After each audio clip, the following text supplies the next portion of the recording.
Hey YouTube, it's Black, and today I wanted to do a deck profile update for the Battlin boxer deck I had posted earlier, because that build is out of date and I've kind of changed the focus of the deck from a beatdown version to an anti-meta lockdown version, because I feel like that's what boxers can do and what they can lean more towards now, and they're probably going to be more meta relevant as the December ban list says. So as you can see, a couple things have changed. Some things have been added, some things have been removed completely. So let me do a quick run through of what's in the deck, and then I'll explain some of the reasons why things are like that. So monster lineup has gone down from 20 to 19. Now there's only one blaster. Still get the standard boxer lineup of the 3 glass jaws, the 3 switch hitters, the 3 spars, and the 3 headgears, with the addition of 1 Thunder King, 2 Masked Chameleons, 2 Effect Veilers, and 1 Blue Flame Swordsman. Spell lineup is pretty much the same.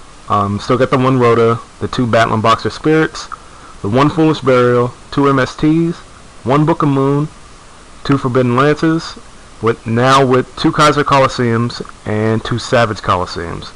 Trap lineup is pretty much the same as well. It's 1 Bottomless, 1 Torrential, 2 Deep Prisons, 1 Compulse, now with 2 Vanity's Emptiness and a Solemn Warning. Extra deck lineup now consists of a Blader, Scrap Dragon, Colossal Fighter, Stardust Spark, Laval Ball Chain, Comics Hero King Arthur, 3 Lead Yokes, 1 Blade Armor Ninja, 1 Daigusto Emerald, an Excalibur, a Diamond Direwolf, a Maestroke, and an Abyss Dweller. So, getting into the deck. Why is there only 1 blaster now? This actually came from my locals. There was a guy who was playing the same deck. He ran 2 blasters, and it just so happened he was playing the mirror match, and both blasters got stuck in his hand. Because 1, he couldn't remove boxers from his graveyard because he really didn't have any, and 2, his opponent already had the Lead Yoke Kaiser Coliseum set up, so even if he summoned a blaster, he couldn't do anything about it. So it got me thinking, it's like, wow, that really sucks to have 2 stuck in hand when I can't really do anything with them. So I decided to cut it down to 1 to see how that worked. It actually works pretty beautifully. You're not really going to be actually summoning blaster off of his effect. Most of the time you're going to be using him to set up grave and pop cards on the field. So I think 1 does the job pretty well. 3 glass jars standard. The addition of Thunder King. Thunder King is in here mostly because, like Bujin's, which is really sad, but most of the time you're going to be sitting on Lead Yoke. Now you can forego Lead Yoke completely and just play Synchros, but most of the time you're going to be sitting on Lead Yoke because he's the hardest thing for your opponent to get rid of. Now if you take that field with Lead Yoke and a bunch of back row and add Thunder King to that equation, it means a really tough time for your opponent because they cannot add cards to their hand. Plus you can stop the special summon of their monster that they would try to summon to get over Lead Yoke. Plus it's Thunder King. Who doesn't love Thunder King? And now Masked Chameleon. Now you only have 1 target for Masked Chameleon, and it's Glassjaw. But fortunately it's not that hard to get Glassjaw into the graveyard. And more than likely you're either going to be sending it with Headgeared or sending it with Foolish Burial. So Masked Chameleon is going to be pretty easy for you to get off. Plus he opens up the extra deck a lot more. It allows you to go into Blader to help lock down higher level decks like Dragon Rulers and Mermail. And it allows you to go into Scrap Dragon so you can abuse Lead Yoke with this 1 card. And Colossal Fighter, which is actually pretty great for the mirror because you're both playing boxers, you're both going to be stacking warriors and grave, and Colossal Fighter helps you get over Lead Yoke no matter what your opponent throws at you. Plus it allows you to go into this card, start a Spark Dragon, which can protect either Lead Yoke, Kaiser Coliseum, or itself, which is pretty good.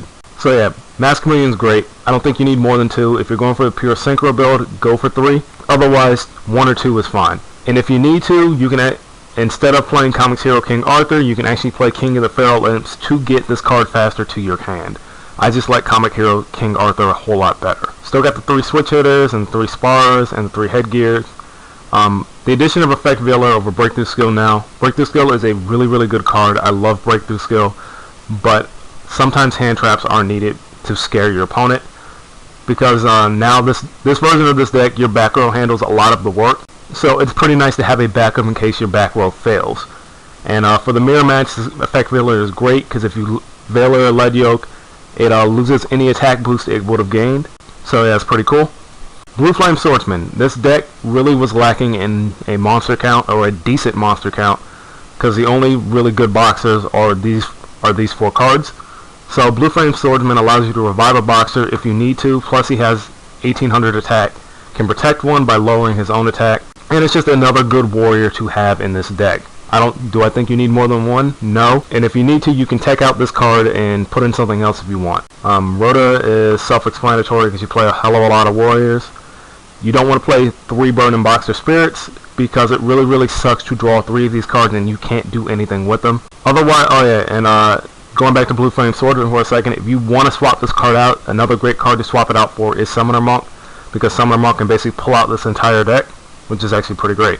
That's just a pretty good idea. You can go Summoner Monk into Mass Chameleon and do anything you want. Awesome. Foolish, pretty self-explanatory. It's set up and self-explanatory, but now we move to Kaiser Coliseum. Kaiser Coliseum plus Lead Yoke is a really dirty combo, because you have a monster that's a bitch to get rid of, plus you add Kaiser Coliseum to that, and your opponent can only summon one monster to get over that one monster they can't get over. This was another idea that came from my locals that I saw there's 2 guys running. Both are running Kaiser Coliseum, and whoever gets that set up first pretty much seals the game for your opponent. So they're either going to have to blow MSTs on Kaiser Coliseum, leaving your other back row protected, or you can just play multiple copies of this card if you and have them target this with their MSTs, and you can just chain something like Vanity's Emptiness after the destruction of Kaiser Coliseum resolves, further securing your lockdown on their field. But alright, next, Savage Coliseum. Savage Coliseum is actually my tech for this deck. I was thinking about cards for this deck, what to add and what to take out, and this happened to cross my path. It was Savage Coliseum.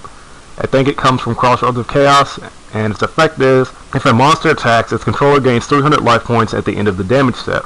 All monsters must attack if able, and during the end phase, destroy all face-up attack position monsters the turn player controls that did not declare an attack. Now, my thinking with this is, okay, Kaiser Coliseum and Lead Yoke is a really deadly combo, so what if we add another layer to that, and on top of that, you add Savage Coliseum. So they can only summon one monster. If they summon a monster in attack position, they're forced to attack Lead Yoke or they're just going to lose their monster anyway. And I was like, that's a pretty awesome combo, and if I keep attacking with Lead Yoke, I keep gaining life points back. So if my opponent tries to stall me out, I win in time. Now, this idea is still in testing. I am not too sure how this is going to work in the long run. As always, this card can be sided out for other things or swapped out for other things. I just think this is a really neat idea for this deck. Okay, Vanity's Emptiness. Vanity's Emptiness is pretty easy to use with this deck. Your opponent's going to have a hard time getting over Lead Yoke. And you got hand traps, you got back row, and you got other things to protect this card, and you can just chain it when you need it. You can either swap this card out for some other things I'll mention at the end of the video, but I feel like this is a very good card for this deck. Your level 8 lineup, Blader, like I stated earlier, is to lock out higher level decks. Scrap Dragon allows you to abuse Lead Yoke's effect to protect himself. That or Stardust Spark. Crossfighter is purely for the mirror match, and Stardust Spark is for protecting itself and Lead Yoke, because having both of these on the field creates a field your opponent is going to have a really hard time to get over. Lavalval Chain came from playing the AI a hell of a bunch of times. This is great setup for this deck. If you detach Switch Hitter and Glassjaw, you get that Switch Hitter back automatically. The Augusto Emerald is for returning after you've overextended or used up all your boxers. You can either put back all your Switch Hitters or 2 Switch Hitters and a Headgear or a Mass Chameleon, a Thunder King, whatever you need to get back in the deck so you can continue doing your plays.